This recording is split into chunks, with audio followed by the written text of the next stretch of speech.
Game day's here, I can hear the crowd. Turn on the lights, fans are cranked up and loud.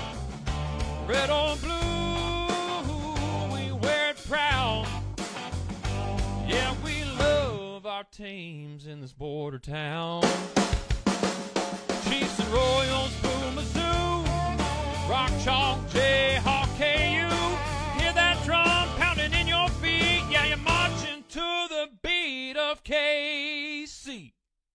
What is going on YouTube? What is going on Kansas City? What is going on Jayhawk Nation? And what is going on everybody? And welcome to the Beat of KC. Ladies and gentlemen, my name is Lucas Murphy, and if I'm going to be 100% honest with you, I do not want to make this video. There's never been a time where I've been more not excited to really talk about a Kansas Jayhawks basketball game than I am tonight. This was by far one of the most embarrassing showings I've ever seen a Kansas basketball team put on a floor. It was just non-execution, non-motivated, pure. I don't even know how to put words onto this game. That's how infuriating this has been. In a time where a Kansas team is getting full minutes from a Darren Peterson who is a premier player, he's struggling. The team is struggling.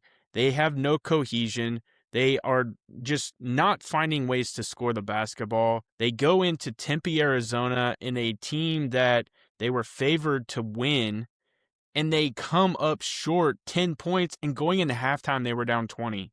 We're going to really break this thing down and just talk about how abysmal this Kansas Jayhawks basketball team was from the floor. It was one of the most atrocious things. I feel like, honestly, youth 5th grade team could have put a better performance out there than what we saw tonight. Now, like we said, the Kansas Jayhawks men's basketball team went to Tempe expecting to handle business against the Arizona State Sun Devils. Instead, they played arguably the worst game of the season and really probably one of the worst games in Kansas basketball history. Inside the environment at Desert Financial Arena, Kansas fell 70-60 in a performance that only can be described as offensively disastrous. The Jayhawks were favored, and rightfully so, but from the opening tip, nothing came easy. I mean, Kansas was immediately down 5-0, and they continued to score from an Arizona State standpoint. The first half offensive nightmare. Kansas managed just 20 first half points, ladies and gentlemen. Just 20.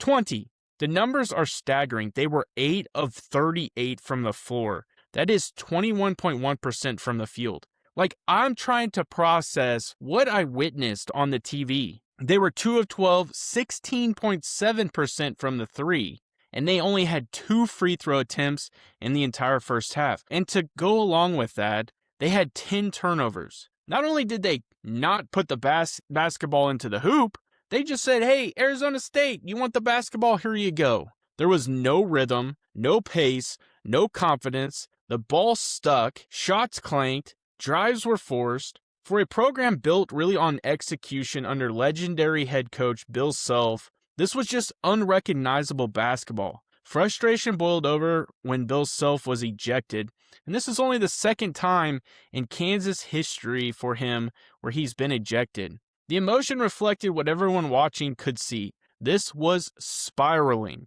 Now the second half, whatever the discussion was at halftime, whatever the team really kind of discussed, there was somewhat of a push, but it just was not enough. You were down 20 points at halftime. Now, you do have to give a little bit of credit, whether it was Jock Vaughn, whether it was the coaching staff, whether it was Bill Self in the locker room. To the credit of the Kansas Jayhawks, they did show some fight.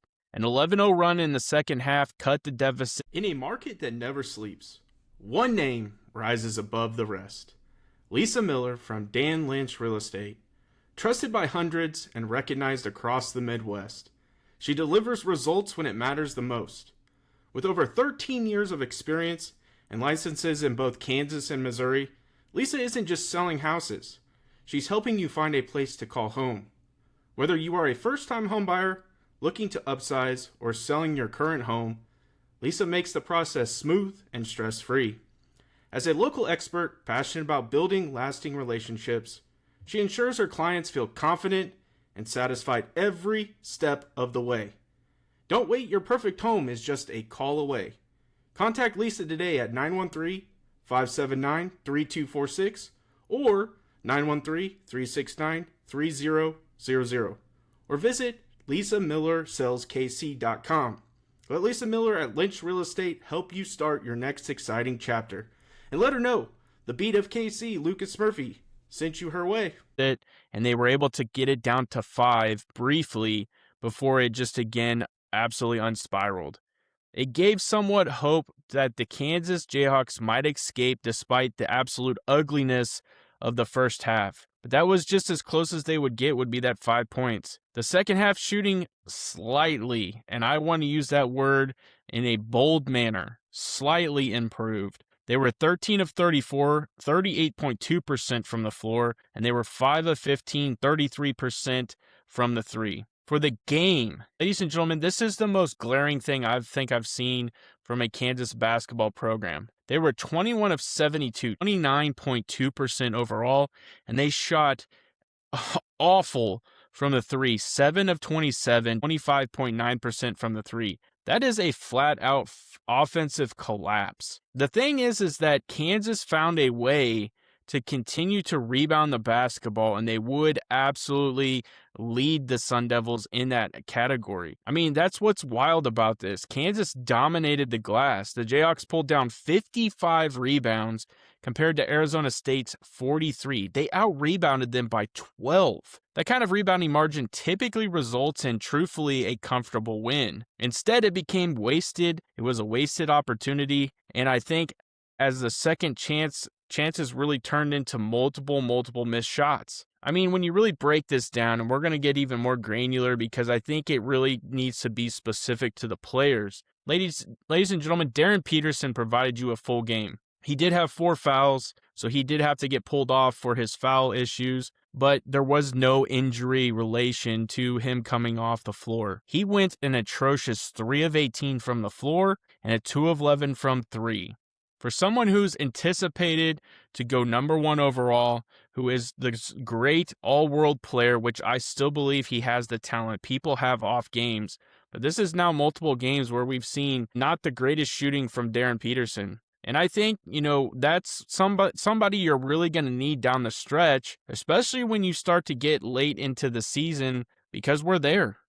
I mean, we're 1 game away from the Big 12 tournament, and then we're going to meet immediately into March Madness. And you need Peterson playing at his full level. You need him healthy, which we've seen, I feel like. But he is just not shooting well. It doesn't feel like, he's really cohesively playing with this team. He did have some decent assists for some slams, but for the most part, Darren Peterson tries to take the game into his hands at times, and he came up awfully short tonight. Flory Bidunga, ladies and gentlemen, he kind of struggled pretty mightily in the first half too, but some of these guys really started to turn it around, whether that was adjustments at halftime or just the way the ball started to fall. He scored 14 points. He did go 6 of 14. I think one of the things that I really want to highlight is the fact that Flory Bidunga really does not have a jump shot. So almost 95, if not 98% of his shots are going to come within relatively close to the basket. And so for him to be struggling that way in multiple games,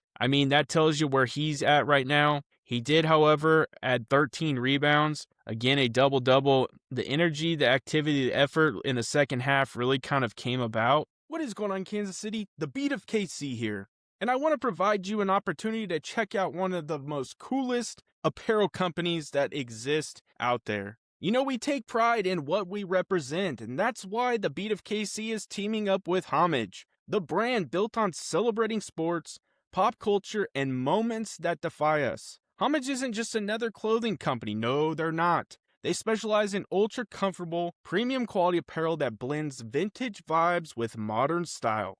We're talking buttery soft tees, ladies and gentlemen, classic graphics, throwback logos, and iconic gear that brings real-life nostalgia back to life. From repping the Kansas City Chiefs to rocking the Kansas City Royals all season long, Homage helps you wear your loyalty loud and most definitely proud. Their designs honor legendary teams, unforgettable eras, and the culture that makes cities like Kansas City so special to you and I. And now through our partnership with the Beat of KC, you got the perfect excuse to upgrade your game day gear. Premium comfort, timeless style, pure KC pride. Make sure you guys scan that QR code if you're interested in any type of apparel related to Kansas City. Remember, Homage and the beat of KC. Because in Kansas City, we don't just support the culture, we wear it.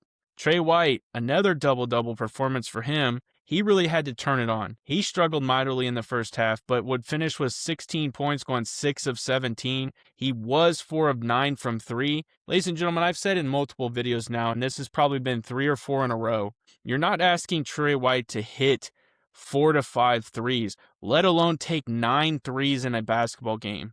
But when you're down the way you are, you're kind of forced your hand. Trey White felt like he needed to step up, and he would hit 4 of those 9. But ladies and gentlemen, that's not how we expect him to fully function. We expect him to play good basketball, to shoot anywhere from 3 to 4 threes, and that's about it. And drive the basketball, get to the free throw line. He did amazingly add 13 rebounds, so that was an impressive double-double. But I think, again, it just shows you that this team struggled to shoot the basketball. 16 points, great. 6 of 17, not so much. Melvin Council Jr., ladies and gentlemen, we've kind of expected him to really kind of be that leader. We know that he has that dog mentality. There's a reason why every time he gets the ball in Allen Fieldhouse, the dog chants start raining down. But ladies and gentlemen, he has been more and more of a disappearance as of late. Again, a player who's been reliable most of the year simply just could not find his groove. He was 3 of 11 from the floor. And I think when we really talked earlier about driving to the hoop and just careless shots or not necessarily finding someone on the drive, I mean, he was 3 of 11 from the floor, he was 0 of 2 from the 3, and he finished the game with 7 points. His struggles attacking the rim mirrored the team's overall offensive dysfunction. Bryson Tiller, ladies and gentlemen, he's about as ice cold as the winter we are experiencing here in Kansas. I mean, for a guy who is 6'11", and did not necessarily completely struggle from a foul perspective. Yes, they did go up against a decently athletic big who can shoot the 3 ball. But ladies and gentlemen, Bryson Tiller was 1 of 5. He only contributed 3 points, and he added 5 rebounds. Everybody else out-rebounded him. I mean, that's absolutely insanity. The fact that Trey White's hauling in 14 rebounds, you got Flory Badunga down there banging elbows and getting 13 rebounds. Heck, Darren Peterson even pulled in a double-double from a rebounding perspective. Bryson Tiller, this is where you would expect him to step up and play in a massive way. This was a great opportunity to Bryson Tiller to really become, a huge statement piece in this offense tonight, and he just was ice cold and just was nowhere to be present. I think one of the biggest things I really want to focus on, because I feel like this video has been extremely negative, rightfully so, there is no positive aspect outside of them out rebounding Arizona State. And that is absolutely that's not what I want to be doing at this point in the season. I think we're experiencing cracks, and we're experiencing cracks at the wrong time. This loss stings. And it stings more than it should because of the record of your opponent in the Big 12, and you're getting ready to head into a Big 12 tournament. And it feels like, yet again, this team does not have an identity. It does not feel like this team is playing the way it should be from a cohesion standpoint. They aren't functioning. It's just that you could go down the list. Late season basketball is supposed to be about sharpening, not unraveling. Instead, this performance looked like a team pressing. Because of the Arizona game and the loss to Cincinnati, this team is pressing, they're forcing, and they're cracking under expectations. The bench provided virtually nothing. I mean, Elmarko Jackson, the play that immediately comes to my mind is the flagrant one that he received.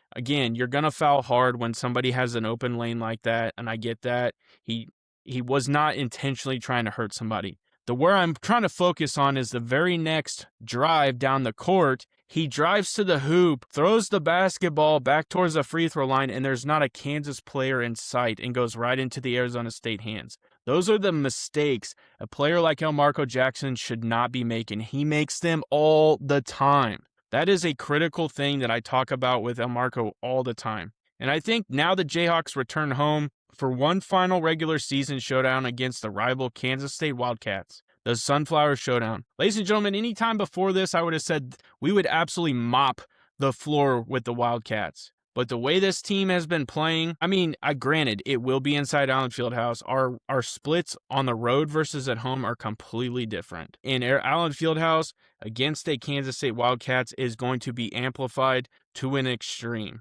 But ladies and gentlemen, it does not matter. It does not matter. And I think we're going to talk about that. I think, again, when you're getting ready to head to the Big 12 tournament, if Kansas is going to make noise in March, this game must serve as a wake-up call, because 29% shooting won't beat anyone in the postseason.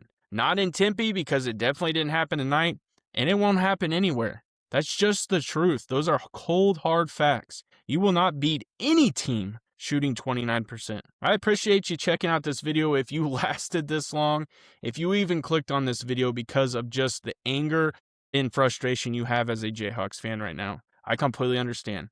And I appreciate you checking out this video. Make sure you guys smash that like button, smash that subscribe button. I end every video the exact same way. Have a good day.